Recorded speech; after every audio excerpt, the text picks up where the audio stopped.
That's right, people. You heard it right. Game Day 2023 is coming, February 9 and 12 in all of our weekend services. And if this is your first time and you're like, what's Game Day? We want to invite you to join us here on Super Bowl weekend for one of the biggest and best weekends of the year at Crosspoint. With an irreverent teaching competition, a full halftime show featuring songs by Rihanna, tailgating in the parking lot, that's right, you heard it. Invite your rowdy friends, come early, tailgate with us, and who knows, maybe we'll even sit in with you and the Game Day teach-off in the venue. It's going to be fantastic. All right, well, hey, welcome to Crosspoint. My name is Vince, and we're super excited you decided to join us today as we continue our series, White Space. And today we're talking about time, specifically the fact that your time is limited. And of course, this means you need to limit what you do with your time. So stick around and we'll talk about it. But first, we want you to know that we know that you have a lot of options when it comes to church. So we're thrilled that you've chosen to join us here today at Crosspoint. And if this is your first time with us, we certainly hope it's the first of many. And we would love to connect with you. Now, the best way to do this is simply scan the QR code or fill out the form next to the stream and take a moment to tell us about yourself. And we'll drop a gift in the mail to you this week simply as a way of saying thank you for joining us today. Now, as we kick off 2023, if you're looking for some new connection, a new trajectory, a new purpose, we're here to help. So here are this week's top ways to connect to Crosspoint. Number one of the things we work really hard to do here is offer a variety of ways for people like you to be part of what happens here at Crosspoint each week. So we start 2023. If you're interested in learning more about serving bigger, check out the volunteer tab at crosspointweb.org or scan the QR code and explore the many ways to get involved, to serve, and to grow your life to new places. And to know that in doing so, you're part of changing the trajectory of lives and families for eternity. That's pretty cool. Number two, if you're feeling a bit disconnected, perhaps you're looking for some people that bring out the goodness in life, we want to help you get connected to other people around this place because, well, life is just better.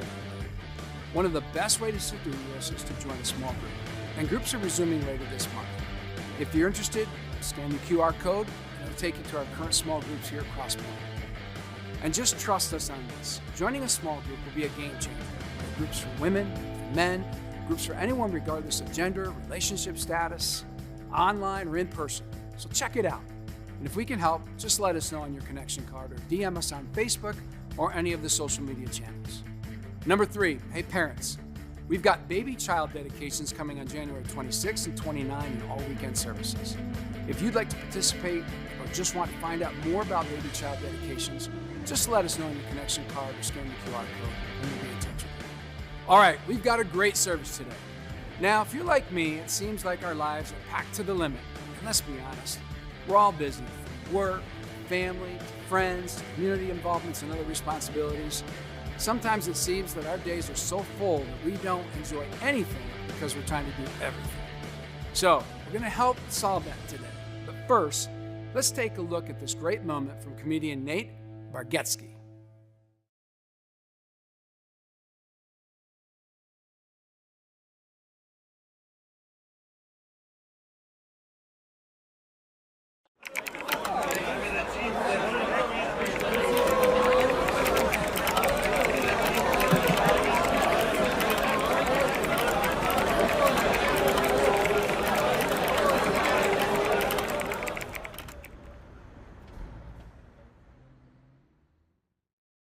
Oh man, that's so good, right? I mean, have you ever found yourself there where like you're looking around and people are doing something different than you thought and you're like, oh, maybe I'm missing something right here. So you just like join in, right? You like start doing what they're doing. And, we do that with our lives in so many ways. I mean, we just start, kind of scheduling the way everybody runs their lives and we start spending the way they're spending and, doing our relationships and all the complexities that come. And we're like, oh, apparently they know something I don't know and I need to get in on that game. And, before long, you look up and all of a sudden, like everything is up in black smoke and you don't know what went wrong. So we're going to talk about that. We're going to talk about, how your inclination and my inclination is just to constantly do more and how we fill every single space in our calendars and in our schedules. And we ended up not really enjoying much of what we do. And so we're going to look at how to solve that. We're going to look at kind of what a solution is there. And maybe you're like, hey, yeah, I'm not there right now. We're going to give you some tools on how to prevent yourself from getting there. So, man, so good to be with you guys today. So excited to have you here. Let's make some noise for the online crowd. Join us at YouTube Online. Crosspoint Online. Man, so good to have you guys joining us in that online space. My name's Curt, and if you're here for the first time, whether it's online or in the room, man, we are so excited you're here. And let me catch you up on where we've been. Last week, we began this 4-part series talking about something really applicable and relevant to all of us, just this need that I think we all have to kind of like just get some room and some space in our lives for the things that matter the most. And somebody said to me this week, they're like, Curt, I need an application for every area of my life. And I'm like, we're not necessarily going to be talking about that, but I know we do. And so maybe for you, I don't know if anybody has, like a desk that looks like this right here. Maybe have a desk, you don't have to raise your hand, but you certainly could apply some of this to that. Some of us have closets, like you walk into your bedroom and this is you trying to find your stuff. And some of you are getting like really anxious right now. You're like, oh my gosh, that just creates so much anxiety just seeing that. It's just so chock full. And then others of you are like, what? Like, what's wrong with that? And so, while it's one thing for your closet and your desk and, perhaps your car, the backseat of your car, or, your garage to look like this, and listen, God, made us all different. So, if that works for you, cool. For me, when I do work, I got to clean this space up, make sure it's all kind of in its place before I can, kind of be creative. Others of you just sit in it and you're like, man, it doesn't bother me at all, right? And so, in fact, let's just have a moment of confession. How many of us have some space in our home, our lives, whether it's a closet, your car, a drawer, the basement that kind of looks a bit like this? It's just kind of chock full, yeah. And keep your hands up for a second, just out of curiosity. How many of you like it and it's not a problem? Like, yeah, that's good. And then some of you look at this and you're like, well, gosh, they could go out, shop some more. They got lots of room. You're like, there's always room for more, right? Because that's just how we live. That's what we look around and see. And so in this series, honestly, I don't care, what your closet looks like or your desk or your car, for the most part. But I do care about what your life looks like. And I think God really cares. He knows how we're wired to work. And I don't want your schedule to look this way, or your finances and spending, or your relationships and all the complexities that come when we're trying to be efficient in our relationships. And so just so we're all kind of on the same page, last week we said white space is the space between our current pace and our limits, meaning the distance or the space between, how fast I'm running, how much I'm spending, how, efficiently I'm trying to manage my relationships and all the complexities that come with that. I mean, our current pace and our limits, because we discovered we have limits. We all have limits, whether we want to admit it or not. And so today we're going to talk about our schedule. We're going to talk about how do we kind of apply some things that just work from God into our lives and our schedule, because again, your inclination, my inclination is to add stuff, but never take anything out. And we like to just, kind of put more and more in, and then we don't end up enjoying anything that we're doing. And, you could, find an app or go to a time, management seminar. I mean, those are certainly options. And if that's your, kind of deal, certainly go for that. The problem sometimes with time management seminars, for instance, is, at the end of the day, they're trying to just sell you a product. And so that's cool if it works for you, but it might be that your personality is just not wired, in the way that product is geared to work. So it works for a while and you do it. And then one day you're just like, yeah, it's not working. And you just quit doing it. And then you're right back to where you started. And so, there's lots of things we could talk about. But I'm excited because we're going to look at one thing, one big idea, one application that I just think literally can change your life. It can change the way you see things, the way you do things. And the reason it will create some change is because it will change your time. And I don't know if you know this or not, but your time is your life, meaning your schedule kind of is your life. And so we're going to kind of go after this big game-changing idea, and it comes from, of all people, that we kind of see within the Bible, a guy by the name of Moses. And so, if you want to follow along in your Bible or your Bible app, or you have the old school paper version at home, or you're sitting there with it, by all means, you can go to Psalm 90. We're going to go to Psalm 90. And usually when we think of the Psalms, we think of David. But this psalm is written by a guy named Moses. Now, here's why Moses is so fascinating. Moses had 4 different lives, 4 different kind of iterations or reiterations of his life. And so the first one was when Moses was raised in Pharaoh's household in Egypt. He was a Hebrew, but he was raised in the Egyptian leader's home because he was adopted. And basically had everything he wanted. I mean, he had the 80-inch, 8K, big screen TV in every room. I mean, he just had it made. Everything was going great for him. And then one day he killed a guy in the kingdom and lost favor with the king. And so they kicked him out and said, you're on your own. And this led him to his second kind of, season of his life, which was where he was a shepherd. And, you talk about slow days, all right? So when you're a shepherd, you walk the sheep out into the pasture and you sit there and you watch the sun come up from one side of the horizon to the other. And then you take the sheep back and then you go to sleep and you get up and do it all over again. And get this, he did this for 40 years. For 40 years, Moses did this. I mean, just think about that for a moment. For 40 years of his life. I mean, just day in, day out, same thing. And I don't even know that he knew who he was. And he probably thought, one day I'm going to watch some of these sheep die, and eventually I'm going to die, and, my kids, probably have a few kids, and hopefully they'll kind of remember me, but nobody's going to even know who I am. I mean, that's probably what he thought out in that field. I mean, little did he know we'd be talking about him, literally, thousands of years later. So that was the second part of his life. And then the third part of his life, he ended up back in Egypt. And this was the whole, let my people go, part. If you remember that part from, the Ten Commandments, Charlton Heston, up on the mountain. And this is the part where the plagues and, he's fighting Pharaoh and saying, hey, you need to let my people go. And Pharaoh's not listening. And the river of blood, I mean, all these strange and weird things happen. And, and now he's like God's mouthpiece for this whole nation. And I don't know if you know anything about Moses, but he didn't speak well. He had a stuttering problem. And he's like, so really, that's how you're going to do this? You're going to use me to talk? And so, he's got that thing going, and yet he's found himself at the epicenter of kind of the whole thing God's doing as, he faces down with Pharaoh in Egypt. And then the fourth part of his life is where he leads a nation. And he kind of marches this group of people out of Egypt, and they're going to this land that God only knows. In fact, literally, God only knows. Nobody knows where they're going. God's like, hey, just go, and I'm going to show you. So God's the only one that knows. And he's marching them to this kind of promised land, and they're grumbling and bitching and moaning and all kind of complaining, and God gets angry with them. He's like, okay, we're not doing this. I'm so sick of this. So he just has Moses lead them around in circles for the rest of their life. He's like, I'm going to lead them in circles for 40 years until they just kind of die. We'll get rid of them that way. I mean, isn't that awesome? That's Moses' life. And so, he's raised in Pharaoh's house, and then he's a shepherd for 40 years, and then he is back in the kind of a big deal, and he's, the whole let my people go, and now he's, leading a nation and just wandering around in circles. And then, kind of at the end of his life, I guess you'd call this the fifth part, he gets to this place, this promised land, and he's got all these people with him, and all of a sudden God says, Moses, you can't come in. You can't go into the place that I've been taking you to. And Moses is like, what are you talking about, Willis? He's like, what are you talking about? That's like for the handful of you over 40. He's like, what are you talking about? What do you mean I can't go in? I'm Moses. I led the people here. He's like, yeah, you can't go in.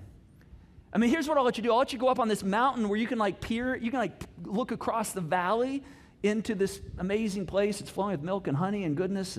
But you can't go in. I mean, so this is a guy who has had a lot of experiences, and he understands time a bit and perspective on time. And he gives this all to us in the 90th Psalm.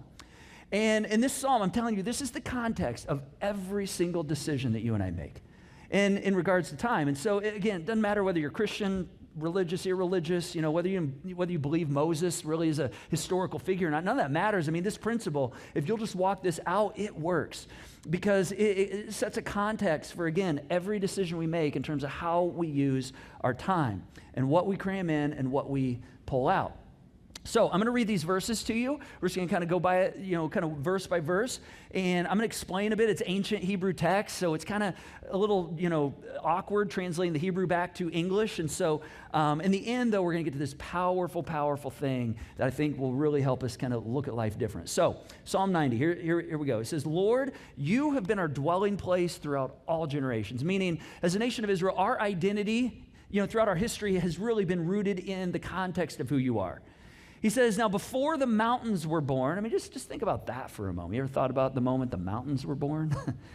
Before the mountains were born, you brought forth the whole world. I mean, he's a creationist. From everlasting to everlasting, you are God. And so he's like, all right, God, you're like the continuum. I mean, you're like the arrows going in both directions. You're everlasting to everlasting, and somewhere in the middle of the bookends of this continuum is me, Moses. And also is the nation of Israel, and is where you and I, somewhere between those bookends, find ourselves. And then he just makes this incredible statement. He says, you turn people back to dust, saying, return to dust, you mortals. I mean, this is like the greatest, like Gandalf statement you'll ever hear in the Old Testament right here, right? I mean, he's like, return to dust, you shall not pass, you mortals. I mean, that is like, it's like our world meets, Old Testament world together right here. And that might be a little offensive to you, but like Moses is like, yeah, I get it. I mean, this is just God's way of explaining, like he controls the beginning and the end. Like he is like the continuum. And this is the place where like you and I struggle a bit. This is where I struggle a bit. Because we go, okay, so like, does God like kill people then? Does God like cause things to happen to people? I don't know. Does God like decide one day, okay, you've lived enough days, so you're done? Or does he have in his mind ahead of time how many days you have? I don't really fully know that. What's probably most important to us is, even though we don't fully know how to explain this, for most of us, we believe that God has something to do with the length of our days, how many days we have. And here's why I kind of believe that. Let me kind of like give you a question to see if you believe that. If you found out tomorrow, think about this. If you found out tomorrow that you have a terminal disease, would you pray? Or if you found out tomorrow that somebody close to you, a loved one, had a terminal disease, would you pray?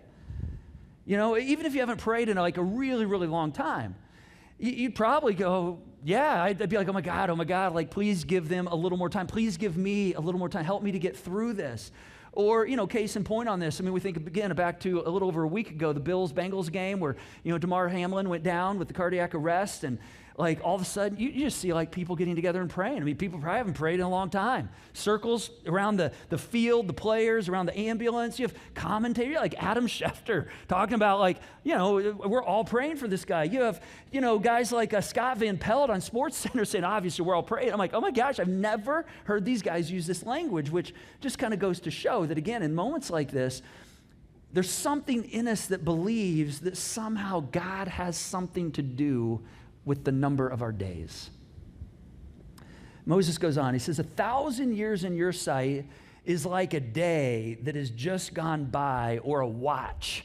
All right, not a watch like on your wrist, but like a watch in the night, a period of time, which usually a watch was like 3 hours. In other words, Moses is saying, wow, I just keep feeling like, man, the years are just like flying by. You might feel that way. The years just fly by. And the older I get, they go faster. But like, God, you're like everlasting to everlasting. You're like both ends of the continuum. And while for me, I'm like, oh my gosh, where'd the last 10 years go? For you, 1,000 years is like 3 hours or even just like 3 minutes. I mean, it's barely a flash in time. I don't know if you've ever heard the story about the banker who goes into a bar and talks to God. I don't know why he goes into a bar. I guess that's just how the joke always goes, but you ever heard this story? Like, so banker goes in, sits down and says, hey, God, I got a question. And God's like, yeah, what's your question? He says, is it true that like to you, a minute is as if like 1,000 years to us? And God's like, yeah, I mean, that's time, space, continuum. That's how, it all is. And he's like, all right, but is it true that like to you, like $1, to you is like $1 million to us? Yeah, I mean, yeah, this works differently in my economy. And the banker's like, okay, so do you think you could find it within yourself to just give me $1? And God's like, sure, in a minute. Come on, it's a slow burn, right? It's a slow burn. He goes on. He says, yet you sweep people away in the sleep of death. And he's talking about you and I, by the way, right here. He's talking about you and I. He says, you sweep people away in the sleep of death. They are like the new grass in the morning. All right, he's talking like a new baby being born. Like, oh my gosh, look how cute they are. They're right at the beginning of their life. They got their whole life ahead of them. He's like in the morning, it springs up anew. Oh my gosh, look at it. It has its whole life ahead of it. But by evening, it is dry and withered and it dies. And in a moment, he's going to tell us, he's like, most of us, we got like 70 years, 80 years in this life if we're lucky. I mean, Moses gets 120 years. Think about that. I mean, he's got way more experience and perspective than you and I have. And Moses is like, I guess from your perspective, God, our entire lives, and we get so jacked up when things don't go in the time we want. And yet, in your perspective, we're like grass. I mean, we're like, our lives start, and we're like a piece of grass comes up, and later on the sun comes out, it withers, it dies at the end of the day. Isn't this so exciting? Aren't you glad you came today? You're like, woo, it's so exciting and motivating. Hang with me. He goes on, he says, our days may come to 70 years or even 80 if we're lucky, if our strength endures. And yet the best of them, meaning your and my years, are but trouble and sorrow. So Moses is like, if you've got a lot of trouble and sorrow going on in your life, and you're just like, oh man, it's been rough, it's been difficult. He's like, let me just like give you a little context and remind you of my story. He's like, 40 years. For 40 years, I was a shepherd out in a field, just watching the sun come up and go down. And then I went to let my people go, and I was, in the middle of this whole thing, in Egypt, and then all of a sudden for 40 years, again, I'm walking around in circles in the desert. People just complaining and grumbling. And then I get right to the edge of the place that God said, hey, I'm taking you to a special place, a promised place. And God's like, oh yeah, you can't go in. What again was that story of pain you were talking about? I mean, it's like, dang, Moses, you win. I mean, your story, like, that's rough. That's rough. And Moses is like, yeah, I know, but like the point is not my story. The point is don't lose faith. Don't lose faith, even though you're dwarfed by like God's greatness and when things don't move in the time that you want, because God's time is different than your time. Don't lose faith. And then here's what he says next. He says, for they, talking about the years, they will quickly pass and fly away. Now, this is probably for a few of us. Anybody grew up singing the song, I'll Fly Away, as a kid in church? Oh, gosh, a couple of you, yeah. So that's what this song refers to, right? This is Moses that you were singing about. They're his words, right? You probably didn't know that, but there you go. This is Moses. So he says, if only we knew, meaning if only we could comprehend, if only we could fully understand your power, the power of your anger and of your, look at this word, wrath. We don't like that word, wrath. Your wrath is as great as the fear that is your due. Which that's just like a really badly constructed sentence right there, right? Like it's like three different ideas with a whole bunch of words in between. So that's the difficulty of like Hebrew going to English and it making sense. So let me tell you what it means, not just like what it says right there in the English translation. The big idea right here is if we could see God as he is, think about this for a moment. If we could see God as he is, we'd give him the reverence or the attention or the, whoo, wow, you're, okay, so you really know what you're talking about, that he is due. Meaning, God, you're everlasting to everlasting. I mean, my life, it's like here today, gone tomorrow. I mean, I'm like a piece of grass that grows in the morning, and by the end of the day, I'm dried up and died. I mean, my life is like a flash to you. I mean, I'm just this like itty-bitty, tiny little existence in your long continuum of time that I have something to do with in that little flash of a moment. And so we don't think like this very often, but this is why it's good to let Moses give us a little bit of context, and it's good every now and then to pause and just think about really the brevity of really how short in the big picture our lives really are. Because what he's about to show us is that when we contemplate and think about, like, just, man, we really don't have that much time, your life, my life, it begins to directly impact how we choose to, like, use the time that we have. So here's the application right here. Here's where he gets into, like, the practical application. And again, we've looked at this before at Crosspoint, I don't know, 4 or 5 years ago, maybe 10 years ago. If you've heard this, and you're like, oh, I think this sounds familiar, fantastic. I'm so glad you remember it. I look at this almost every year because my life is different this year. So here's what Moses says next. Teach us, because see, you and I don't do this naturally. He says, teach us to number our days. Now, another way to say that is teach us to live as if our days are numbered. Now, this past week, like some of you, I took my kids back to, two of my college-age kids back to campus. And it was like a little bit of it was so good to have them home, and yet it was so short, felt like the time just flies by, and we get them in like short snippets now. And Julie and I had a pretty long conversation about that, and just, and then just the reality that our other 2 kids who are at home, in 5.5 years, like, we're gonna be empty nesters, and like they're all gonna be off on their own, and we just live sometimes like our kids are always gonna be home, and we live like, we're always gonna have as much time as we want with our spouse, and we live as if time is unlimited, but it's not. I mean, we live like our days aren't numbered, and Moses is like, no, don't do that. All right, you need to learn to live as if your days are actually numbered. Now, as you heard earlier, we got a really cool moment coming up in a couple weekends, baby child dedications, which are just, fantastic, fun weekends. And it's just a great moment for the Crosspoint tribe and great moment for families as they bring their children and say, hey, we recognize these are gifts from God, and we want to just ask God's blessing on our kids, and we want to commit ourselves as parents to like raising them in a way that is going to help them have the best shot of following Jesus possible. And, there's great moments. And one of the cool things that happens on that weekend, one of the gifts, I guess, that the families walk away with is something called a legacy marble jar. We give one of these to every single family. And so it's like this right here. It's a jar that each family will get to represent each child. They take it home with them, and it's got 936 marbles in it. One marble for every week between birth and when they hit the age of 18 and get ready to go to college. And the whole point of it is, over the years, every month or so, I don't do it weekly, but you take out like 4 or 5 marbles every month, depending on how many weeks there are, and it just reminds you of how much time you have left. And so just kind of as an illustration, the 2 kids, 2 of my kids' jars are empty because they're adults, but like the 2 I have left at home are right here. This is my one daughter right here. She's got 291 weeks left, and in our home, and this one only has 131. And I just look at this and I go, oh my gosh, like where'd the time go? And it's really cool, though, because it reminds me that, like, this is actually real. Like, I don't have unlimited time.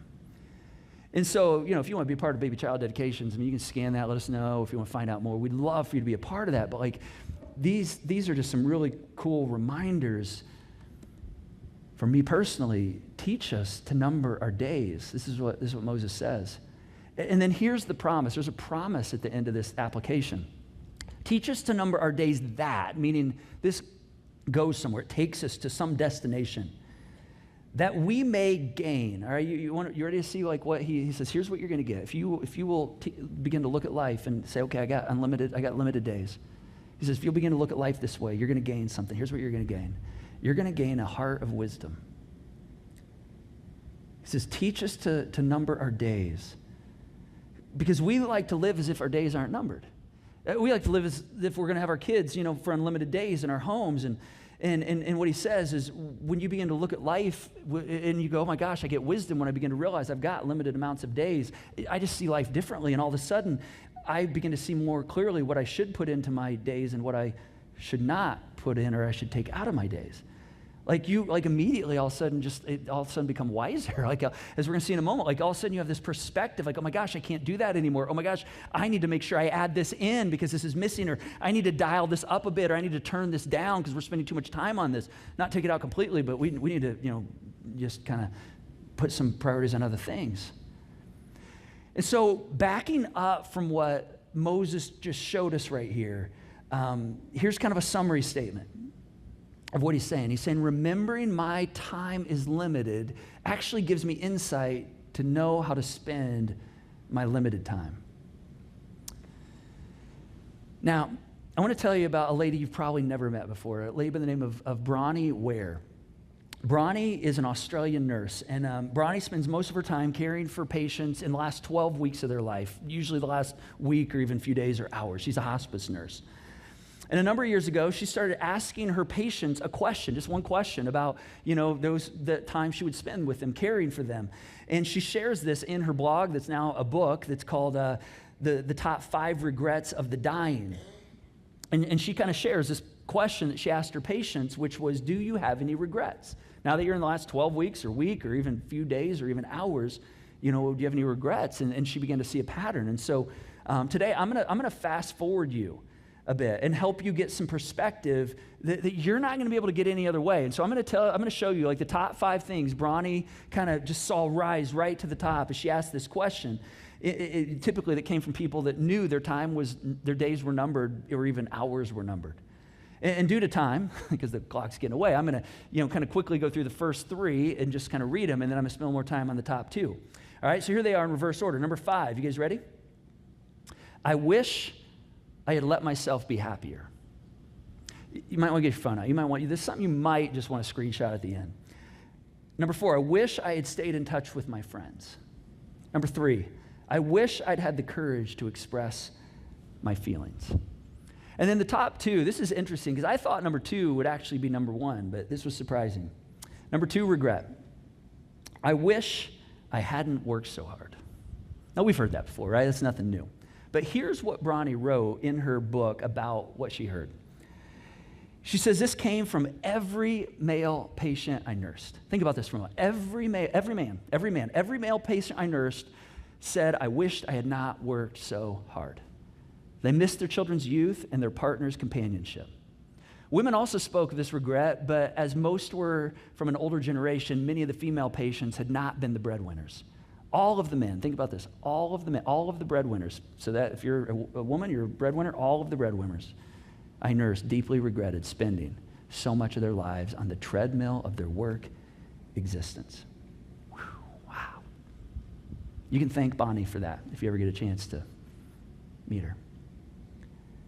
See, what she's saying right here is for men, for women, especially people who are breadwinners, it means that if we don't learn to number our days and look at our days and realize they're numbered, we're going to misspend our days, our hours, our life. And at the end, you know what's going to happen? You're going to have avoidable regrets. Because see, we think we have all this time in the world with our kids. We have all this time in the world with our spouse. We have all this time, and suddenly we realize, oh my gosh, I don't have all that. And I can never go back to my 20s. I only get to go through my 20s once, and I only get to go through my 30s once, and I only get to go through my 40s like twice, and like we redo it after we get to 49. I mean, but at the end of the day, like this, this is so important. Listen, this is from men and women who got to the place where they didn't have a choice anymore. Their days were literally numbered. They couldn't avoid the fact that they had unlimited days because they didn't. It perhaps was even hours. And that's the wisdom that they shared. And then the top regret. You guys ready for the top regret? Before I show it to you, let me just say, if you've kind of dialed out for a moment, you're like, I got a lot of years left. If you're a teenager, if you're, young, you're like, I don't know. Here's the top regret. You're going to want to dial back in for this one. Because teenagers, college students, you have the most time to make the biggest difference.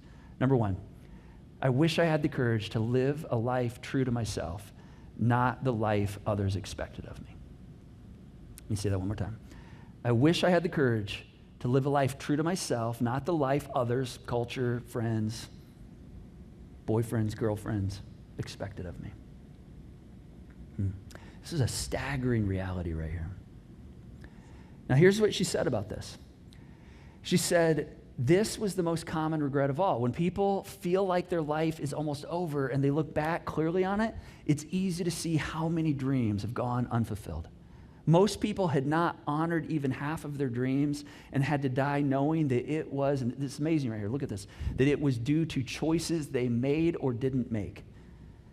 And then this is even more amazing. Health, think about this. Health brings freedom that very few realize until they no longer have it. Wow. Man, Bronnie did us a favor right here because she fast-forwarded us to the end. I mean, there's a wisdom that comes from people who get there and go, oh my gosh, like this is what I've discovered. What do you do with that? What do you do with that as you look at your current schedule, as you think about the current pace that you're going? What are you doing when you realize, like I often do, I have very little space between my pace and my limits. Lord, give me the wisdom. Give me the wisdom that comes with knowing that my days are numbered. And I know what your pushback is, because it's the same pushback I have. All right, it's just that I have the mic and I get to talk and you don't. So, but I know it. I feel it like you do. You're like, Curt, what if I can't? If I don't do everything and do as much as I can, I'm never going to make it. And of course, I would say, what is it? What is it? And you're like, I don't know. I just know I won't make it. All right. Do you know what Bronnie would say? You know what Bronnie would say based on talking to people in her book? She says this. She would say, hey, you better really make sure you know what the heck it is, because you could spend your whole life chasing it and get to the end of your life and realize, oh my gosh, I was chasing the wrong thing. Because somewhere along the way, we decided what it is and we thought, man, this is what I got to chase. And if you're a follower of Jesus, or if you're intrigued by followers of Jesus, you're inspired, like, man, I want to dig more into what it means to follow Jesus. Here, this is even bigger. Think about this for a moment. Because see, as a follower of Jesus, I believe God has a plan for every single one of your lives and a plan for my life. I believe he has a plan for your kids and your kids' lives and a plan for your marriage and a plan for, your job and work life and how he's going to use you to bless people and be a bright light in the community and how he wants to help other people see him so that they can experience what you've experienced. And I think he has a plan for single people. Now, if you're single, perhaps you have a little more white space, a little more space that's not being dictated by other people in your life.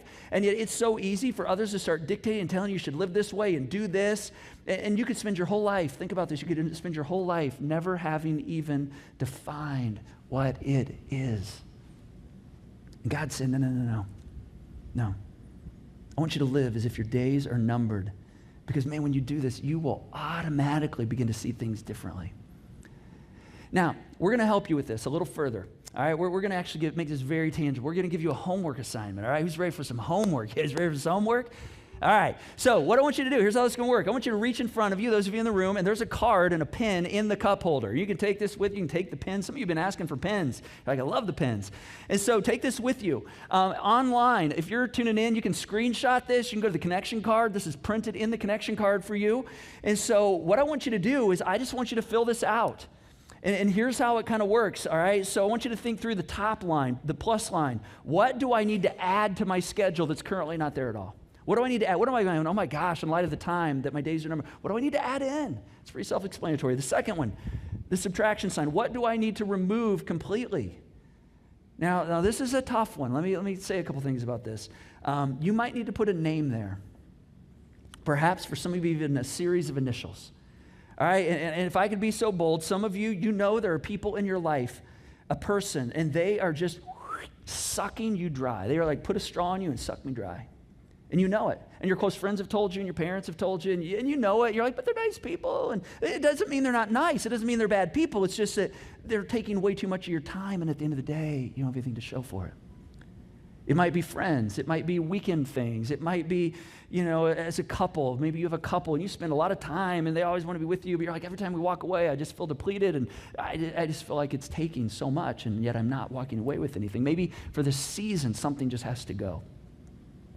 What's that thing that just needs to be removed right now? And then on the next line, what do I need more of? What do you want to turn up? What's the greater thing I want to maybe dial up in my life? Maybe it's something in a relationship or something with your faith that you're just like, man, I need to I need to prioritize being more connected to people or in service or online, whatever it might be. What do I need to turn up? And then the last one, what do I need to dial down? What do I need less of? Maybe you can't get rid of it completely, all right? But you're spending way too much time on it. As a couple or a family, where are you spending time? You're like, yeah, we need to dial that down. You can't throw away all the TVs, right? But maybe a few of them, like we just need to do a little less of that. Maybe it's golf. I don't know. Dial it down. I quit playing golf a long time ago, so it's easy for me to say golf. Quit playing golf, What do you dial down? See, the point is, this is a life changer, this card you're holding, because this will change how you use your time. And your time is your life. And if you're in a small group, I hope you'll talk about it. Some of our groups have already started, and I hope you talk about this. You don't need a curriculum. Just what'd you write down? I hope you'll talk about it with your kids, with your family, if you're married, with your spouse, with your partner. God, teach us to number our days that we might gain a heart of wisdom. All right, so we're going to do something different. You guys ready to do something different? You like different stuff? Okay, so I'm gonna give you in-class homework time, all right? So I'm gonna give you a little space to do your homework, because if I send you out and say, hey, do this when you leave, you're gonna lose it in your car that's a mess, or you're gonna put it on your desk and it's gonna get buried. And honestly, we walk out of here and like, oh man, that was amazing. Maybe you don't say that. And you're like, but you just move on, you forget to do your homework. So Mark, do we have a song like that would be inspiring, like remind us, like, man, we need to use our time the best, because today there's amazing things happening today. We have something like that? Iconic, well-known. Yeah, I think You so. guys What got do you something? think, band? Okay. Think we could? Okay. All right, can we do it? All right, do let's it. do it. Oh, yeah, okay, this is perfect. All right, so it's homework time. What do you need more of? What do you need less of? What do you need to remove? What do you need to add? As you're listening, let's fill it out. Hot as a balloon shoots up through the stony ground. There's no room, no space to rent in this town. You're out of luck, and the reason that you had to care, the traffic is stuck. You're not moving anywhere. You thought you found a friend.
Wow. Let's give these guys a hand, man. Inspiring us, giving us a little space, a little homework time.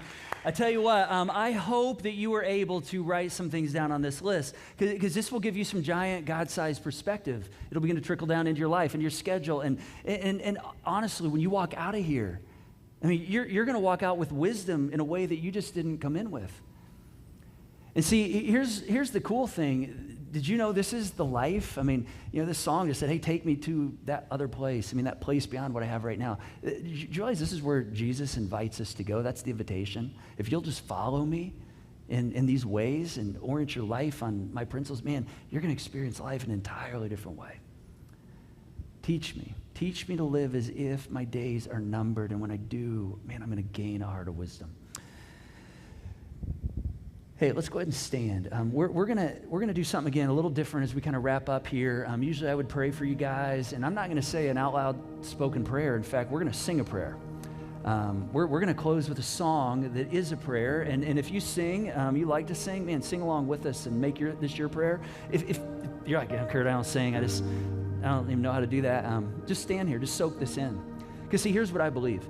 I believe that when we get intentional and begin to say, okay, God, here's some of the things I'm going to do that are based on your principles and the way you create life to work, it's like a partnership with Jesus, and he begins to get involved. He's like, oh my gosh, you're wanting to go somewhere. You're showing me you want to go somewhere, and his spirit begins to like kind of boost your sails, and his spirit just kind of brings courage and frees us from things perhaps that we've not been able to get free of on our own. And I just believe Jesus wants to do that based on what you wrote down. And where you say, hey, here's some of the moves I'm going to make. I think God wants to bless that. And so we're gonna sing this song, and you can sing it, and this will be our prayer for all of us. If you just need to let this soak in, just whatever that looks like for you, just be encouraged, because you don't have to do this on your own. You actually have a God. You have the power of Jesus who actually will come and can actually begin to make this a reality.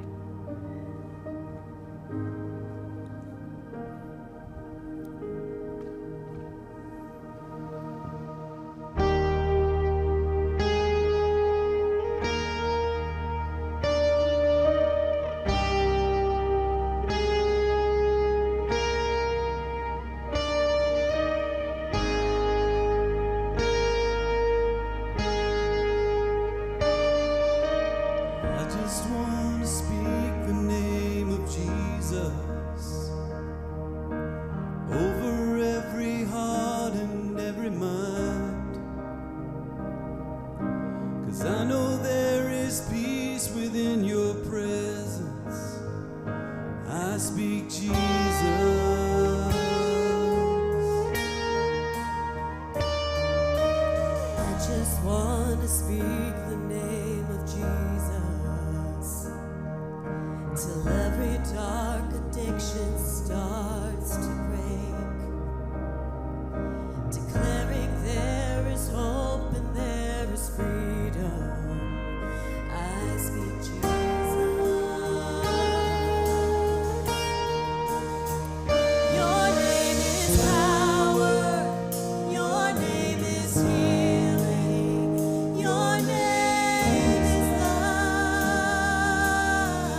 so excited to have you join us here today.